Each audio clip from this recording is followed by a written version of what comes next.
Bonjour, bonjour et bienvenue à ces quelques 3 minutes de partage. Nous allons regarder le livre d'Ésaïe 59 ce matin, versets 1 à 2. Ésaïe 59, versets 1 à 2 dit « Non, la main de l'Éternel n'est pas trop courte pour sauver, ni son oreille trop dure pour entendre. Mais ce sont vos crimes qui mettent une séparation entre vous et votre Dieu.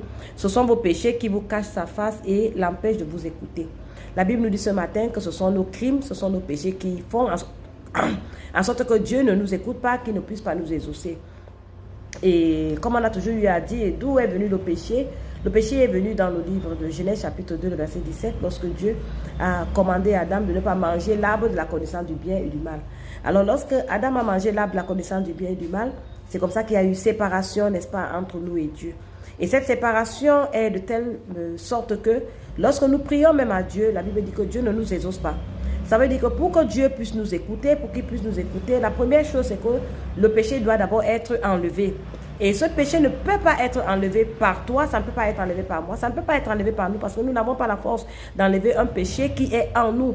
Vous savez, lorsque Adam a péché, la Bible dit dans le livre de Romains chapitre 5, verset 12, que par un seul homme, le péché est entré dans le monde et par le péché, la mort, et qu'ainsi la mort s'est étendue sur tous les hommes parce que tous ont péché. Alors en Adam, nous avons péché, ça fait que lorsque nous naissions, selon le psaume 51, le verset 7, il dit, « Voici, je suis né dans l'iniquité et ma mère m'a conçu dans le péché. » Alors, étant conçu dans le péché, étant né dans le péché, on peut se rendre compte que nous grandissons avec le péché. Alors, il est quasiment impossible à l'homme de pouvoir éradiquer, de pouvoir, n'est-ce pas, terminer, de pouvoir enlever le péché, n'est-ce pas, dans sa vie, afin de pouvoir communiquer avec Dieu.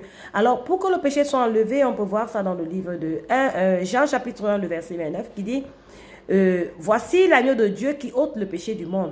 Alors, puisqu'il y a le péché dans le monde, Dieu a également donné la solution pour que le péché soit enlevé. Voyons déjà que nous ne pouvons pas enlever le péché de nous-mêmes. Nous n'avons pas la force, n'est-ce pas, de pouvoir enlever ou laver le péché de nous-mêmes. Dieu donc a trouvé bon d'envoyer Jésus-Christ, l'agneau de Dieu qui ôte, qui enlève le péché du monde. Et il nous a enlevé ce péché en mourant sur la croix. Il a payé le prix du péché sur la croix. C'est pourquoi en lui, nous sommes justes, nous sommes saints, nous sommes parfaits. Cela veut dire, lorsque nous regardons dans le livre d'Ésaïe 59, versets 1 à 2, on peut voir que pour que Dieu puisse donc écouter notre prière, il faut d'abord que le péché soit enlevé. Et là maintenant, vous et moi, nous savons déjà que Jésus-Christ a enlevé ce péché, il a ôté ce péché.